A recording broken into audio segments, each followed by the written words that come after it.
Boa noite, meus queridos alunos. Estamos aqui nos reencontrando novamente e agora iniciando aí um novo ciclo, o ciclo do PET volume número 6. Então vamos dar início aqui à semana número 1 do nosso PET, agora volume número 6. O eixo temático dessa semana será a organização e a distribuição mundial da população, os grandes movimentos migratórios atuais e os movimentos socioculturais e étnicos, as novas identidades territoriais. O tema tópico dessa semana será, turma, os conceitos demográficos e as habilidades que vocês estarão adquirindo com os estudos dessa semana. Verificar a inter-relação dos processos sociais e naturais na produção e organização do espaço geográfico em suas diversas escalas, capacidade de identificar as contradições que se manifestam espacialmente decorrentes da demografia. Os conteúdos relacionados com os estudos dessa semana, turma: população, política, cultura e demografia. A interdisciplinaridade que vocês estarão adquirindo com os estudos desta semana, pessoal. O trabalho com a habilidade favorecerá o desenvolvimento da competência específica da área de ciências humanas e sociais aplicadas na BNCC, que pressupõe que o estudante seja capaz de analisar processos políticos, econômicos, sociais, ambientais e culturais nos âmbitos local, regional, nacional e mundial, em diferentes tempos, a partir de procedimentos epistemológicos e científicos, de modo a compreender e posicionar-se criticamente com relação a esses processos e as possíveis relações entre eles, e estimular o desenvolvimento do espírito crítico. O tema dessa semana, então, turma, será conceitos demográficos, com a duração de 1h40, ou seja, vocês terão aí 2 horas na carga horária exigida, completada. Tão importante para que vocês tenham aí no final do ano um ano letivo positivo. Turma, então vamos aí às atividades desta semana número 1 do nosso agora PET volume número 6. Agora é hora de testar seus conhecimentos. Lembre-se que as pesquisas e consultas são permitidas e bem-vindas para que vocês realizem com sucesso as atividades. Questão número 1. As migrações são realizadas, tem aqui uma palavrinha, são realizadas temporariamente em uma determinada época do ano. É o caso de trabalhadores rurais que se deslocam em certas épocas do ano, por exemplo, na colheita de algum produto, e retornam após alguns meses com o término do trabalho. Então, turma, essa questão número 1, muito tranquila aqui para vocês verem. Só está perguntando, ó, qual que é o termo que será representado naquele espaço de deslocamento populacional que completa corretamente o texto acima. Então, quais aqui desses termos, né? Qual termo aqui desses termos aqui que foram nos dados será mais bem empregado aqui nessa frase, né? Que as migrações são realizadas temporariamente em uma determinada época do ano. Seria, para vocês verem, ó, vamos por eliminação pendular, seria aquela movimentação diária, né? Onde as pessoas vão estudar e trabalhar diariamente. O êxodo rural é a saída, né, do homem do campo para as cidades, né, de forma definitiva, né, ou por um longo período de tempo. Definitivas também não é, porque são aquelas migrações definitivas. Aqui mesmo já fala que se deslocam em certas épocas do ano, né? Então, nos restou as migrações sazonais, que são realizadas temporariamente em uma determinada época do ano. Olha aqui para vocês verem aqui nos conteúdos da apostila aqui do nosso PET volume 6 da primeira semana, turma. Cadê? Migração sazonal, aquela que ocorre durante um determinado período, mas que também é temporária. Exemplo, viagens de férias. E como foi dado o exemplo também nas culturas que acontecem às vezes durante só uma vez ao ano, né? Como às vezes a cana, que hoje é muito mecanizada, mas ainda tem em algumas partes do planeta, né? Vamos dizer assim, regiões que ainda é feita essa colheita da cana de forma manual. Então um exemplo seria a cana, né? Na colheita da cana, trabalhadores indo durante o período da colheita. Então tá aí uma migração sazonal. Atividade número 2. Sobre a população, a alternativa verdadeira é: a população relativa é o número total de habitantes de um local? Não, né, turma? Se é relativo, não é total. Vamos aqui para a letra C. As áreas anecumênicas são aquelas de grande concentração populacional? Geralmente são áreas urbanas de grande concentração industrial. Vamos aqui, ó, na nossa apostila para vocês estarem olhando, ó, turma, ó. Aqui, ó, áreas anecumênicas são aquelas pouco ocupadas, de difícil sobrevivência, onde predomina o fator físico, frio, demasiado, regiões desérticas, florestas, montanhas, entre outras. São também conhecidas como vazios demográficos. Então, áreas anecumenas são áreas onde a gente tem poucas pessoas habitando ali, né? São regiões pouco habitadas. Letra D. Desmetropolização é a migração em massa de pessoas de pequenas e médias cidades para grandes metrópoles ou regiões metropolitanas. Então, ao contrário, né, turma? Aqui no caso, então, seria metropolização, né? Que é a migração destas pessoas, né, de cidades médias e pequenas para as metrópoles e regiões metropolitanas. Então, a desmetropolização seria a saída dessas pessoas para cidades médias e pequenas. E, por último, a gente tem aí que sobrou a alternativa letra B. Pode-se chamar uma área ou região de populosa quando ela possui uma grande população absoluta. Então, realmente, a alternativa verdadeira é a letra B, que uma região populosa é quando a gente tem aí uma grande população, né, absoluta. Então, uma região que tem uma população absoluta alta é uma região populosa.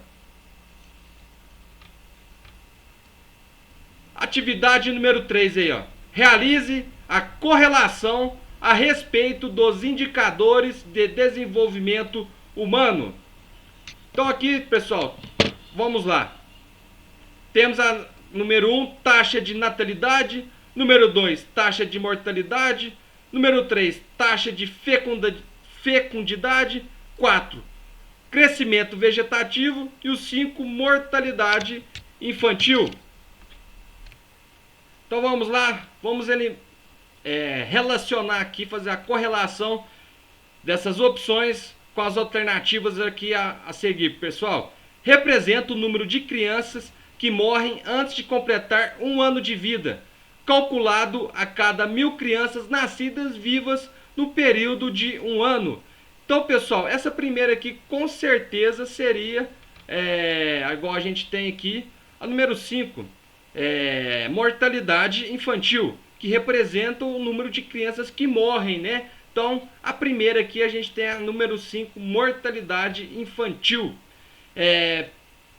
A seguir, representa a média de filhos por mulher ao longo de seu período fértil. Tranquilo também, né? Tá relacionado à taxa de fecundidade, que representa a média de filhos por mulher ao longo do seu período fértil. Adiante, representa o número de nascidos vivos no período de 1 ano em relação ao total da população e é calculada a cada 1000 habitantes. Então, essa aqui seria a taxa de natalidade, né? O número de nascidos vivos aqui, né, turma? A seguir, representa o número de óbitos ocorridos no período de um ano calculado a cada 1.000 habitantes. Seria a taxa de mortalidade, né, pessoal? Igual a gente tem aqui nessa penúltima alternativa. E por último, representa a diferença entre a taxa de natalidade e a taxa de mortalidade no período de um ano. A questão aqui número 4, crescimento vegetativo. Então ficaria 5, 3, 1, 2, 4. As alternativas correlacionadas aqui na questão número 3. Número 4. Em uma determinada localidade, após um censo demográfico, ficou revelado que no ano de 2005 a taxa de imigração foi de 8%, a de emigração de 3% da sua população total. E os óbitos anuais chegaram ao total de 331.038 pessoas. Considerando que a taxa de natalidade foi de 14% e que a população era de 55.173 mil habitantes, podemos dizer que sua taxa de crescimento populacional foi de...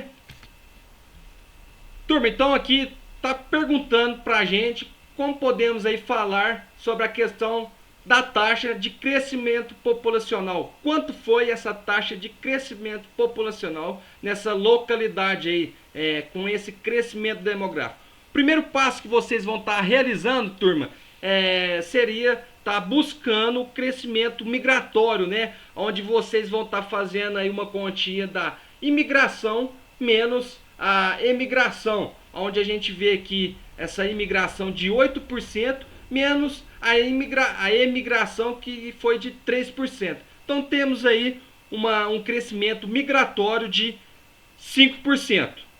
O segundo passo, pessoal, seria a gente estar encontrando aí a taxa de mortalidade, né? Onde a gente vai estar dividindo aí o total aqui de pessoas, né? De óbitos anuais em relação à população de habitantes, que no caso aqui é de 55 milhões de habitantes e 173 mil. Então a gente vai estar fazendo essa continha aqui, essa divisão, para estar encontrando aí a taxa de mortalidade, pegando o total de óbitos sobre o total da população. Então, dividindo o óbitos pela população, vamos encontrar aí a taxa de mortalidade. Seria o segundo passo. Vocês vão estar encontrando aí um resultado de 6%. Vão estar encontrando 0,006, que convertendo vai ser 6%. O terceiro passo será encontrar o crescimento vegetativo, né? Que igual a gente viu aí nas outras alternativas, é a natalidade menos a mortalidade. Então, por isso que a gente teve que encontrar aí anteriormente essa taxa de mortalidade para agora estar encontrando esse crescimento vegetativo. Então, a gente aí vai estar substituindo a natalidade que nos foi dada aqui de 14%, menos os 6% que a gente encontrou agora há pouco no terceiro passo. Essa continha de 14 menos 6, então a gente tem aí um crescimento vegetativo de 8%. Quarto passo, pessoal, vai ser a gente transformar esse crescimento vegetativo em porcentagem, né? Então a gente vai estar aí transformando essa porcentagem desse resultado que a gente encontrou em outra porcentagem em relação ao crescimento vegetativo que a gente teve. Então, a gente fazendo essa porcentagem aí, a gente vai estar encontrando 0,8%, né? Que a gente teve aí desse crescimento real de vegetativo em relação a toda a população. Por último, o quinto passo que a gente vai estar aí vai ser o crescimento populacional ou demográfico dessa localidade, que é o crescimento vegetativo que a gente teve aí de 0,8%, mais o crescimento migratório que a gente teve lá no início, no primeiro passo, que foi de 5%. Então, esse crescimento vegetativo que a gente teve, mais esse crescimento migratório que a gente encontrou no primeiro passo, a gente vai estar tendo aí um resultado de 5,8%. Então, um resultado final de 5,8% de crescimento populacional ou demográfico dessa localidade aí. Então tá aí o resultado da questão número 4, já contribuindo bastante para vocês estarem resolvendo essa questão, turma. Por último, atividade número 5. Analise as pirâmides etárias do Brasil, considerando os itens sobre a estrutura populacional brasileira. Então temos aqui a pirâmide do Brasil, a pirâmide etária brasileira em 2015, e teremos essa projeção da pirâmide etária brasileira em 2050, né? Então vamos aqui ver quais são as análises sobre esses dois gráficos. Analise as proposições em relação às pirâmides etárias. Número 1. As pirâmides revelam que atualmente... Turma, então aqui está perguntando, por último vai estar nos questionando, quais são as alternativas corretas. Então está nos questionando aqui quais são as alternativas corretas dessas afirmativas aqui, pessoal. Vamos ver aqui quais dessas aqui serão verdadeiras, dessas que nos foram dadas, dessas afirmativas aqui. As pirâmides, estas pirâmides aqui, revelam que atualmente somos caracterizados como um país adulto em fase de transição para nos tornarmos um país idoso no ano de 2050. Realmente é isso, olha para vocês verem. Atualmente temos aqui no nosso gráfico um pouco pequena a amostragem, né, dos idosos, né, nesse gráfico. Já em 2050, olha como alarga mais essa amostragem dos gráficos, né? Então estaremos partindo, então estamos numa transição para nos tornarmos aí um país idoso em 2050. Então é aí uma alternativa verdadeira.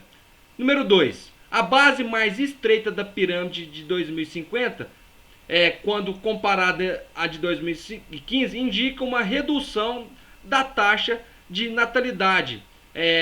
Então realmente indica aqui uma redução, olha para vocês verem na base, ó, na taxa de natalidade. Temos aqui uma natalidade mais alta, né? As pessoas terem mais filhos nos anos de 2015. Já em 2050 já vemos aí uma taxa de natalidade bem menor, diante de vários fatores que ao longo do tempo vão acontecer em 2050, como já temos aí uma população mais idosa, né? Se Deus quiser, mais consciente, e onde aí essa taxa de natalidade vai ser realmente menor. Número 3, as pirâmides revelam que há uma expectativa de que o nosso país passará por uma transição demográfica, o perfil populacional brasileiro. Então, as pirâmides revelam que há uma expectativa de que o nosso país passará por uma transição demográfica que modificará o perfil populacional brasileiro.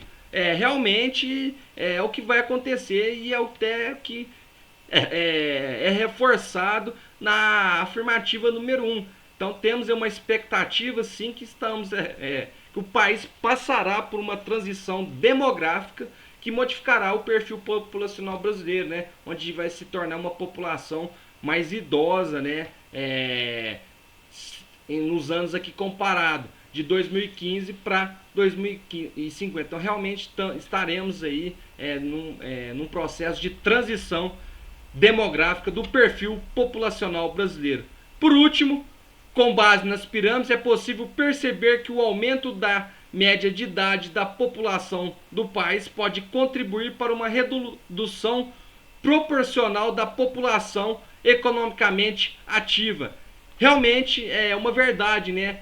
O aumento da média de idade da população brasileira pode diminuir a redução proporcional da população economicamente ativa. Essa população economicamente ativa é uma população que está aí nativa, né? Trabalhando. Então, com isso, com o aumento da idade da população, igual foi mostrado até 2050, essa proporção dessa PA, né, a população economicamente ativa, realmente tende a diminuir. Pessoal, então a alternativa certa aqui será, com certeza, todas as afirmativas são verdadeiras. Terminamos aqui então as dicas, né, para que vocês realizem as atividades dessa semana número 1 do Agora Nosso, então, desse início desse ciclo do PET volume número 6. Fico aguardando o retorno de todos vocês para que vocês tenham aí completado a carga horária exigida e todos aí no final do ano, né, tenham um ano letivo positivo. Desejo então um final de semana abençoado a todos. Fiquem com Deus e tchau, tchau!